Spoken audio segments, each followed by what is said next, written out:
In the quiet suburbs of London, in a modest council house on Green Street, a family lived an ordinary life. It was 1977, and the Hodgson family, Peggy, a single mother, and her 4 children, never imagined that their home would become the center of one of the most famous paranormal cases in history. What started with small, strange noises soon grew into one of the most terrifying hauntings ever recorded. It began in August. Peggy Hodgson heard her daughters, Janet and Margaret, complaining that their beds were shaking at night. At first, she dismissed it as childish imagination, but soon she noticed strange knocking sounds in the walls, slow, rhythmic taps that seemed to answer questions. When furniture began moving on its own, Peggy realized something was terribly wrong. A heavy chest of drawers slid across the room by itself, as if pushed by unseen hands. When Peggy tried to move it back, she said it felt like an invisible force was holding it in place. This was just the beginning. Within weeks, the haunting escalated. Neighbors witnessed chairs rising into the air. Toys and Legos flew across rooms with violent force, often injuring anyone in the way. Lights flickered, knocking sounds echoed through the house at all hours, and objects vanished only to reappear in impossible places. But the most disturbing phenomenon centered on 11-year-old Janet Hodgson. She began entering strange trances. Furniture would shake when she was near.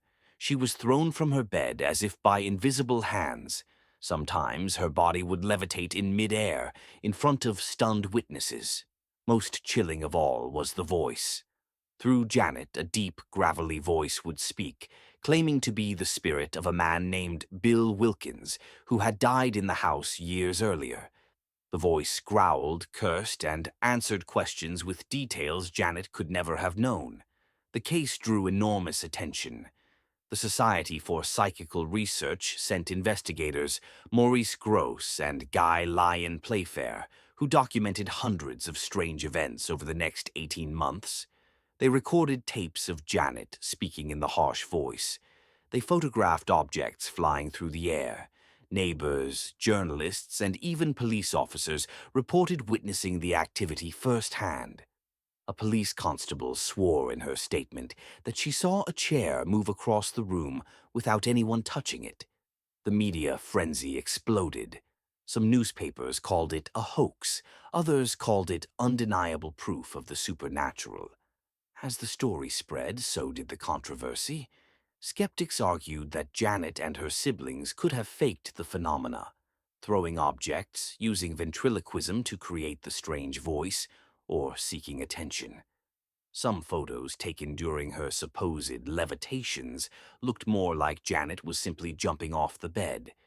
Even investigators admitted that the children sometimes exaggerated events. But Gross and Playfair remained convinced. Much of what they saw, they said, could never have been faked.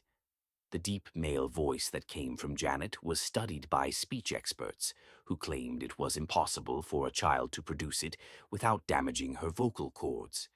The haunting continued on and off for over a year. By 1979, the strange activity began to fade, leaving the family exhausted. Janet later admitted that she and her siblings occasionally played tricks to test the investigators, but she insisted that most of the events were real. Even decades later, she maintained that something beyond explanation had happened in that house. The Enfield case became one of the most thoroughly documented hauntings in history. Over 30 witnesses gave sworn testimony. Hundreds of hours of audio tapes and photographs exist. And yet, the debate continues. Was it all a clever hoax, or was the Hodgson family truly tormented by forces we still don't understand? The story of the Enfield Poltergeist has inspired documentaries, books, and even Hollywood films, most famously The Conjuring 2. But behind the sensational headlines and movie scripts lies the raw truth of a family who lived in fear, night after night, in their own home. For Peggy Hodgson and her children, it wasn't entertainment. It was real. And even now, those who stepped inside that house often describe an unshakable feeling, a heavy atmosphere, as if the haunting never fully left.